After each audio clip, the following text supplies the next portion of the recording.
nandito sa studio ang National President ng PALADS. Ito po ang Philippine Association of LTO Accredited Driver Schools. Magandang umaga po, Ma'am Marilyn Alianigue. Good morning. Hello, good morning po. Good morning, Ninya, Sir Migs. Good morning Jack po. Jack po. Jack. Ito po si Jack. Kaya si Mix po ay Alayo mo na yung tsura ng examen. Baka malugi siya. Baka malugi siya. Hindi naman. Grabe ka naman. Magkaiba. Oo. Si Migs ay may mahalagang lakad po ngayong araw. Okay, Ma'am Marilyn, ayan. Kasi ngayong holiday season, pinag-uusapan nga namin ni Partner Jack na kapag nagbabasa kami ng balita sa hapon, sa Arangkada Balita, puro aksidente po sa kalye. Oo. Ano po yung mga na kadalasan dahilan ng road accidents ngayon? Usually is yung init ng ulo. Yung road rage. Road rage. Imagine hindi ka lasing or what talaga, no? Iba kasi ang mayroong kasing parang compass yung for the first 15 minutes okay ka pa. Tapos pag 30 minutes na medyo umiinit yung ulo mo. Pagdating ng 45 minutes medyo iba na yung yung galit mo. Pagdating ng 1 hour na nasa traffic ka, iba na talaga. Talagang makikipagpambuno ka na noon. Ano po ba yan? Generally speaking, yan Yes, po ang kumbaga human reaction to certain thing na pasipol-sipol ka nagpagalit. pa lang Pagkalis mong bahay, pasipol-sipol ka lang. Opo. Tapos 15 minutes, okay ka pa, nakasmile ka pa. Pero pagka nasa traffic ka na ng 45 minutes na walang galawan. Okay, paglabas mo ng village mo, pagpasok mo doon sa isang main road, boom. Yes. Baka wala pang 15 minutes yun. 3 hours nga, Stress diba? ka na hindi gumagalaw na.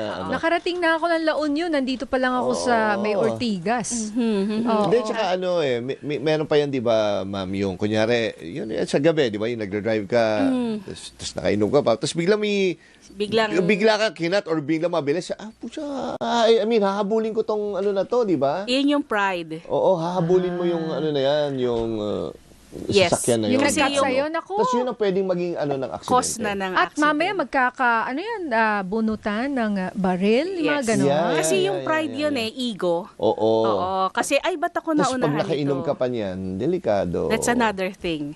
Aha, Tapos okay. pasensya, wala kang pasensya. Tapos kapag ka nakainom ka ng alcohol or something or masama pakiramdam, nagkukos siya ng effect sa iyo. Parang nag-iiba na yung mood mo, yung decision making mo, yung paggawa ng desisyon, ano ba yung dapat kong ikilos, iba na. Kasi wala ka na sa sariling katinoan nun.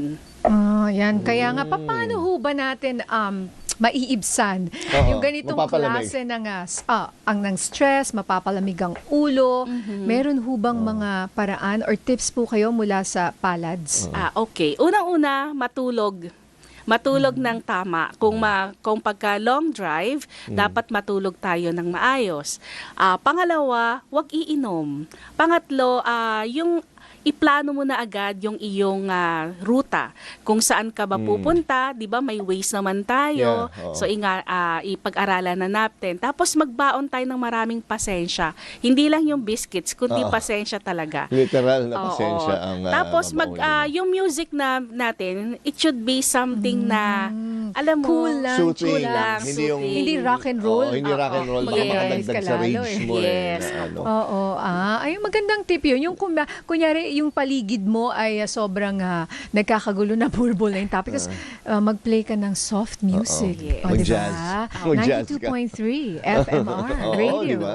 Diba? Oo, tsaka laging good vibes doon. Yes, good Well, vibes. tsaka ito din. Or wait lang muna, DCMM muna. Radyo Patrol sa East 30. Of course naman, Para oo. maging Ganun updated yan, sa oo. balita. Oo.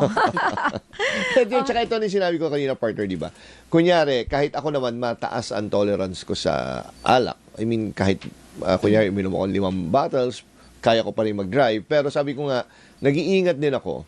Dahil kahit siguro isang bote, 2, tapos nag-figure ka sa isang accident na kahit ikaw yung binangga, at once na mainom ka, di ba? May laban ka pa ba doon? Kapag ka non-pro ka, 0.5 lang ang allowed. Pero kapag ka professional driver's license yung hawak mo, wala talaga. 0-0 dapat yon. Yung pagka nagkaroon ng breath analyzer, yung professional driver's license, 0-0. Pagka yung nagda-drive ka non-pro, 0.5, ina-allowed pa yon. Pero hanggat maaari, kasi pagka professional driver's license holder ka, talagang revoke ang magiging license mo. Ganun pala Marirevoke yun. Pag siya. pro pa, ang mas mahigpit. Mas mahigpit. Lalo na kapag ka nakamatay ka. So, dalawang case ang abutin mo doon. Revoke na, kulong ka pa. Kaya doon ako ingat na ingat talaga yung nakaigaling kang party. Kahit konti at alam mo Wag na. na. Actually, mas maingat pa nga ako mag-drive pag nakainom ng konti. Kasi nga, very maingat ka dahil alam mo na ano. Kaya nga lang, sabi ko, pag ikaw yung tinumbok Yes. at na ano ka, ganun pa rin. Opo. At saka hanggat maaari, huwag ka nang mag-uminom. Kung iinom ka, hindi maiiwasan, you bring somebody with you Na mag-drive. na magdadrive para ingat ka din sa sabi nga mas maiging mag-ingat. Yeah. Kesa Defensive, sa hindi aggressive. Sinasabi ko nga po, kunyari, kasabi mo ng hindi mo kasalanan, talagang kinat ka. Merong mayabang na driver or may malaking SUV, tas alam mo yun yung mga mayayabang, kala mo, hari ng kalsada. Di ba nung kailan lang, minamatok pa ng nagkakariton? Yun na nga. Di ba? Oo. So, yes. ano naman po yung may info ba kayo? Doon kapatid pala ni Pokwang yun. Oo, at Oo. humingi na siya ng dispensa. Oo, ano Dahil po sa yun? ginawa niya. May info po kayo? Well, ang pagkakaalam ko doon is yung mama lang naman at kapatid niya. Pero ang base doon sa panawagan ni ni Pokwang na hindi naman dapat yung buong pamilya niya kasi hindi naman talaga siya yung nanakit. So siguro problema nilang ng family yung tama nga pero yung nambatok Yeah. part kasi dapat yun ng discipline ng isang driver. Yun yung sinasabi kong respeto sa pedestrian, tsaka wag masyadong mayabang. Pagbigyan, palaging ang priority kasi sa kalsada ay ang pedestrian. Yun nga po Baliktad po. Baliktad po sa Pilipinas, di ba? Uunahan mo pa yung pedestrian. Yes. Kaya ako, I'm very conscious of that. Kasi isipin mo, ikaw yung pedestrian, di ba? Di ba, dapat huminto yung mga sasakyan kasi sa ibang bansa po, di ba, hihintuin nila kahit na mabilis sila, hinto sila, pepreno talaga sila para palakarin yung magkocross ng street. Except sa Vietnam. Grabe. Nasa pedestrian ka, bubusinahan ka nila para bilisan mo. Anong meron Grabe, sa Asia, sa no? Hindi Vietnam, dapat iba. ganun. Tsaka talagang halos matatamaan pa kamay mo ng mga motor Pero compared naman yung mga accident, yung death, Opo. Yeah. medyo sa atin medyo magaan pa ang itsura ng mga sasakyan pagka nababangga.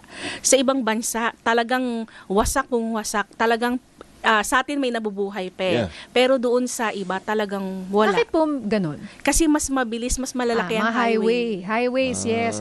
Alam mo, yun napapansin ko pag long drives, Yes. highway, mga SLEX, NLEX, mag-ingat po tayo. Yung traffic na actually mas safe kasi mabagal ka lang Oo. So, yun, wag masyadong super bilis. Minsan yung mga nagda-drive po from, kunyari, Manila to Ilocos, ganyan. Ganun, Minsan sabi sa nagyayabang pa, 6 hours lang kami. Grabe naman, gaano kabilis yung tinakbo mo, di ba? Tama, Dapat 8 hours yan, di ba? Sabihin, lumipad siya. Buti na lang, hindi siya na-aksidente, hindi ba? And speaking of long drives, ma'am, bago tayo magpaalam, marami pa akong gusto itanong, how do we ensure na safe po yung sasakyan na dinadrive natin at ready for that long drive? Okay. Pagka long drive, unang-una, i-check natin lahat yung ating sasakyan. Pati yung iyong sarili. Yeah. Oo. Tapos always wear seat belt. Doon naman sa mga nagmo-motorcycle, 'di ba, may mga talaga nag-long drive, talagang nililibot nila yung Pilipinas. Ganon din ang theory nun, yung ang principle nun, you have to wear seat belt. Lahat ng protective gears dapat susuotin mo. Tapos wag pa yung change lane. Ganon din naman sa kotse. Wag ka rin ng change lane. Gagamit ka ng signal light. Kadalasan ang mga accident is before yung nagpapalit yung taon. Yeah. Kasi humahabol sila sa bahay nila. Oo nga. You mean yung, kunyari, 24 to 25 or Yes. January 1? 31. 31-1. Doon Yun may maraming namamatay kasi humahabol sila, nagbibiting the red light kasi walang nanghuhuli na pulis. Oo, dahil wala nga. Naku. Tsaka yan pa yung time na may libreng toll Toll. usually. Yes. Let's Open be yan. more mindful na lang. Oo, Alam po natin na kaya nga. ayaw natin maging parte ng statistics po. Na namatay dahil nagbibit ng red light. Di ba? Imagine. Oo, tsaka bago nga tayo matandaan nyo ulit, meaningless. ibalik lang natin, no, dahil nga ngayong season ng parties, kung makakaiwas kayo, kahit konti, wag na rin lang daw uminom. Wag na, hanggat maaari. Mas maganda umuwi ka sa pamilya, nang buo ka, kahit malate ka ng konti. Okay lang. Okay oo. lang. Magkape na lang kayo. Kapag iinom ka naman ng alak, wala namang nagbabawal na uminom ka ng alak, di po ba? Just bring somebody with you.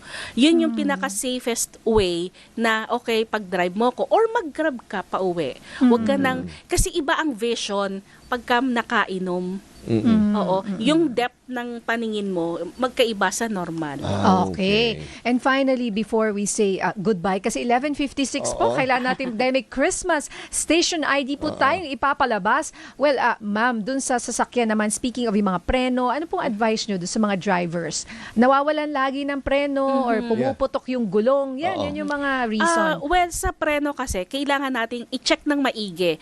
Dalhin mo yun sa talyer, pa-check mo kung yung brake pad mo ay makapal pa or manipis na. Ngayon, sa gulong naman, check mo kung may butas or kasi may dalawang klaseng Pudpud. gulong tayo, pudpud. So, pagka pudpud, dudulas yun pagka nagpreno ka. Okay. So, ayan po, mga simpleng bagay, ipaghandaan nyo po, lalo na kung Pero malaking long difference drives. yun. Maliit na bagay, pero malaking difference Yes. yun. Nako, and finally, message nyo po sa lahat na nakikinig at nanonood mula po sa inyo. Dobling ingat po tayo sa ating pagmamaneho. Mas marami po na miyembro ng pamilya na nagmamahal sa inyo, na naghihintay sa inyo. Huwag ho tayo magmadali sa pagmamaneho. Mag-ingat po tayo. I-check po nating lahat at maging defensive driver po tayo. Ayan. At magbaon ng habang pasensya. Oo. Total po, Christmas is love. Oo. Forgiveness. Hindi ba? Isang tabi muna ang pride. Yan po. Ma'am, maraming salamat. Miss Marilyn Alionigue, ang National President po ng Philippine Association of LTO Accredited Driver Schools. Sa susunod po, paano naman na mag-drive ng tama, no? Baka pwede po natin yan na pag-usapan ulit dahil hindi ho, dapat ulit-ulitin eh. Oo, discipline Di sa natututo. kalsada. Di na natuto yung kanta. Maraming salamat po. Ayan na. Merry Christmas, ma'am. Thank you po. Thank you. Oy, Partner Jack, maraming salamat. Oy, maraming salamat din. And again, salamat sa opportunity dito sa nagsiservisyo Niña Corpus. Maraming salamat. Hanggang bukas, ito po si Niña Corpus, nagseserbisyo.